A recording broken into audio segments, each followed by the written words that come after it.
सफलता का कदम हमने रखा है। मेरे प्यारे देशवासियों,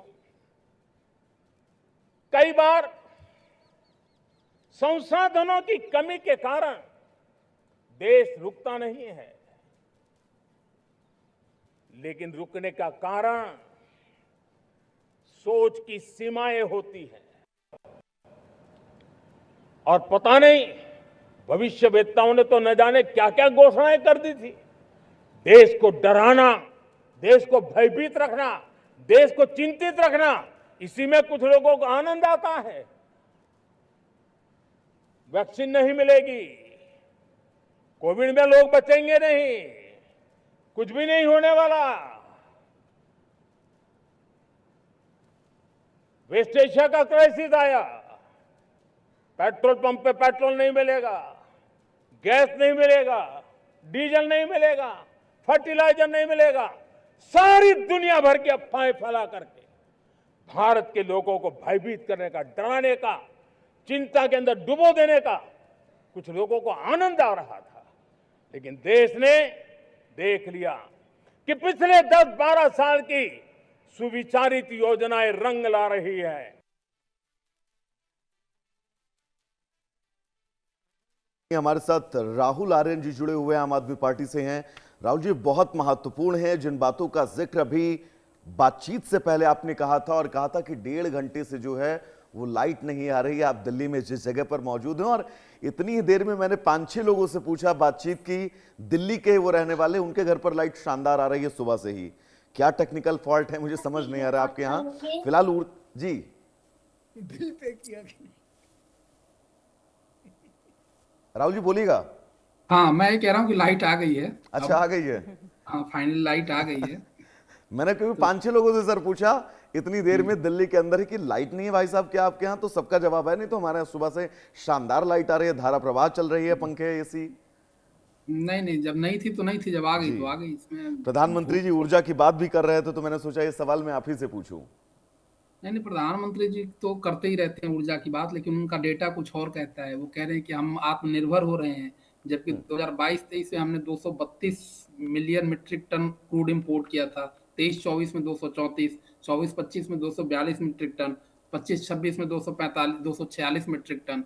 तो हमारा क्रूड का इंपोर्ट तो बढ़ता ही जा रहा है। अब कहने को तो आप कुछ भी कह दीजिए, उसका क्या मतलब है। अभी तो बहुत सारी बातें आएंगी, उनके स्पीच का फैक्ट चेक बहुत सारे लोग करेंगे, लेकिन आज कुछ महत्वपूर्ण बातें हैं जो प्रधानमंत्री को करनी चाहिए थी। आज उनको करना चाहिए था कि ये देश के अंदर, जेनजी के अंदर, युवाओं के अंदर ये बेचैनी का माहौल क्यों है। 1 लाख के करीब स्कूल बंद हो गए। उन्होंने और कोचिंग आज के तो ऊपर बात पूरा की। 85 मिनट का भाषण था राहुल जी, उसमें तो युवाओं का सबसे ज्यादा जिक्र हुआ है, युवाओं पर फोकस तो वो रखा तो गया अपने है, युवाओं के लिए घोषणा हुई है। अपने मन की जिक्र है ना। जिक्र तो ये होनी चाहिए ना कि हम रोजगार युवाओं को क्यों नहीं दे पा रहे हैं, 1 लाख के करीब स्कूल क्यों बंद हो गए। उन्होंने कहा हम कोचिंग देंगे। उनको ये कहना चाहिए था कि स्कूल ठीक कैसे नहीं हुए, कोचिंग के ऊपर निर्भरता स्कूल सिस्टम के फेल होने की बात है। उनको ये बात करनी चाहिए थी। राहुल आर्यन जी, सुनवा देते हैं प्रधानमंत्री ने। आप कह रहे हैं ना कि युवाओं पे फोकस नहीं रहता, युवाओं के नहीं, रोजगार को लेकर नहीं कहा उनके जाता। अपने मन का मत सुनवाइए भैया, राहुल जी मत बोलिए।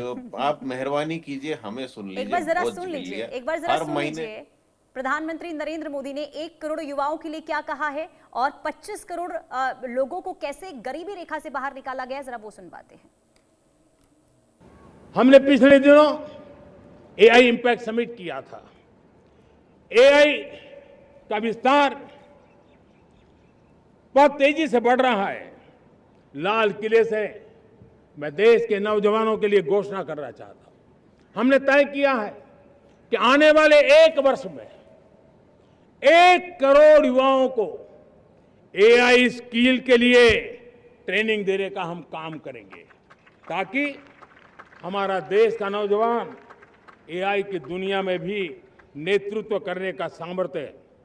हर किसी ने पिछले 12 साल में एक संकल्प के साथ, समर्पण के साथ देश को नई ऊंचाइयों पर ले जाने में हर प्रकार से प्रयास किया है।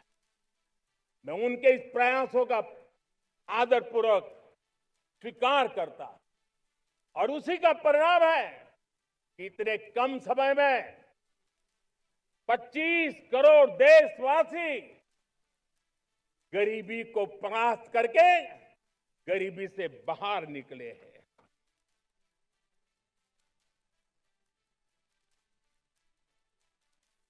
पास मैं आना चाहूंगा, 1 करोड़ युवाओं को एआई स्किल पर ट्रेनिंग देने की बात कही गई है। लाल किले की प्राचीर से प्रधानमंत्री नरेंद्र मोदी ने अगर ये बोला है तो आपको नहीं लगता ये देश के युवाओं का हित है? और अगर वाकई 1 साल में 1 करोड़ युवाओं को एआई स्किल से लैस कर दिया गया तो ये मजबूत सशक्त भारत की दिशा में बहुत महत्वपूर्ण कदम होगा। नहीं, 2 करोड़ रोजगार हर साल मिल जाते वो भी बहुत महत्वपूर्ण कदम होता। हाँ, एक चीज मैं आपको जरूर बोलना चाहता हूँ।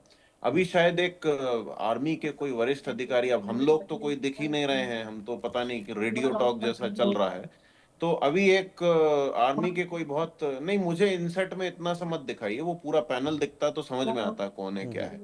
अभी एक आर्मी के वरिष्ठ एक अधिकारी कुछ बात कर रहे थे, उनको मैं याद दिलाना चाहूंगा, हाइड्रोजन ट्रेन पहले ही दिन फेल हो चुकी है और अभी तक का जो रिकॉर्ड है इन लोगों का, गडकरी जी का, मोदी जी का, जहां उद्घाटन करते हैं उसके अगले दिन 2-4 दिन बाद क्या होता है, कभी कभी उद्घाटन के पहले भी हो जाता है, वो अगर इनके प्राइवेट न्यूक्लियर सेक्टर में हो गया तो वो मजाक नहीं रहेगा। Melt down is not a joke. तो हमें मार्केटिंग ब्रोशर की स्टाइल में रटने से आगे बढ़ना पड़ेगा और इसीलिए यही प्रॉब्लम है जिसके कारण अभी इनको दुनिया भर का अपीजमेंट करना पड़ रहा है। फोटो में पीछे जामा मस्जिद दिखानी पड़ रही है, ये सब इसीलिए हो रहा है क्योंकि ये इनकॉम्पिटेंट है या फिर वो लिप्त है। हमें जवाब नहीं मिला है कि हमारे बच्चों पर गोली किसने चलाई, हमें जवाब नहीं मिला है कि मणिपुर का क्या हुआ, यश श्रीवास्तव अरुणाचल जी। प्रदेश का क्या हो रहा है। यश श्रीवास्तव अब आप जी। देखिए, मुझे तुरंत टोकेंगे आप यश यदि अभी श्रीवास्तव मैं जी, बोलने जरा लगता कि सुनिए बस ना। अब तो पैरेलल डायमेंशन की खोज ये तो करने लंबे वाले समय हैं से हम मोदी जी, सुन रहे हैं, तो आप आप लोग मुझे बस एक ही बिल्कुल मांग नहीं कर रहे हैं टोकती। कि जो गोली चलाई गई है उसका भाषण दीजिए, संसद मॉनसून सत्र चलने नहीं दिया आप लोगों ने। लेकिन आज बात ये हो रही है, क्या इतने सालों में आपको नहीं लगता कोई भी परिवर्तन हुआ है या फिर कोई अच्छा कदम अब तक उठा इस देश में विकास की राह पर? या फिर यही बता दीजिए, 2047 का को लेकर विजन है कि भारत को विकसित बनाना है और इसे लेकर आज प्रधानमंत्री नरेंद्र मोदी ने जो भाषण दिया है उसमें क्या आपको कोई भी ऐसी नीति समझ नहीं आई जिससे एंकर वाकई में महोदया विकसित सुनिए, मैं भारत होगा? जवाब देता हूं आपको। देखिए, ऐसा है कि ये 2047 जो है ना, ये बिल्कुल वैसा लगता है जैसे वो प्रॉपर्टी ब्रोकर लोग अपना प्रॉपर्टी बेचने के लिए बताते हैं, बस 5 साल बाद यहाँ से वो निकल जाएगा, वो बन जाएगा, ये हो जाएगा। तो 20 साल 21 साल बाद क्या होगा उससे आज के लोगों के जीवन में फिलहाल कोई फर्क नहीं पड़ रहा। हमें आज जो 12 साल से हम जुमले सुन रहे थे उस पे जवाब चाहिए। हमें 12 साल में तो कुछ मिला नहीं, एक के बाद एक प्रोजेक्ट फेल हुए, हम रिकॉर्ड डेट पे हैं, हम रिकॉर्ड अनएम्प्लॉयमेंट पे हैं, हम रिकॉर्ड क्राइम पे हैं। तो और 21 साल ये जुमला है। 21 साल बाद कौन कहां होगा, ये पीढ़ी जो आज जवान है वो कल किस हालत में होगी, तो ये सब फालतू की बातें हैं। तो दृढ़ एक संकल्प का भी प्रधानमंत्री